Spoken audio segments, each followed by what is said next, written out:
মিনিটাই বিকট শব্দ, তখন সবাই দৌড়াদৌড়ি ছোটাছুটি করতেছে, আমি পা নাড়াইতে পারতেছিলাম না। তখন বাইরে বের হয়ে দেখি যে পা আবার রক্তের ব্লাডি লাল হয়ে গেছে সম্পূর্ণ পাটা। মানে কিছু মানুষ আমাকে দেখে ধরছে, আমি হাঁটতে পারতেছিলাম না। এরপর আমাকে সবাই ধরে নিয়ে কোলে করে নিয়ে আসছে, ওখান থেকে আমার কোনো হুঁশ ছিল না। এরপর আমাকে হসপিটালে নিয়ে আসছে। টেনশন করে না, আপনার কিছুই হবে না, সব কিছু ঠিক হয়ে যাবে। আমরা আছি। এটা কেন করলো তারা, বলেন কেন এই কাজ করলো? মানুষের সাথে এভাবে কেন করে তারা?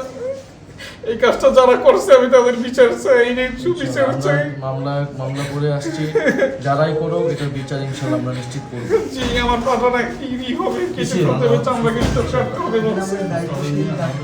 আপনার পা সব কিছু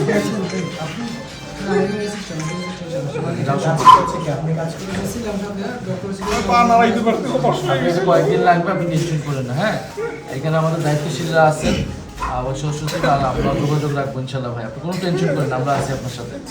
হ্যাঁ, আপনার কিছু হলে এটা আমাদেরও হবে, আপনি টেনশন করেন না। এটা আপনার সাথে যোগাযোগ থাকবে ইনশাল্লাহ, বিচার হবে। দেশে দেশে সবার সাথে দ্য নিউজ।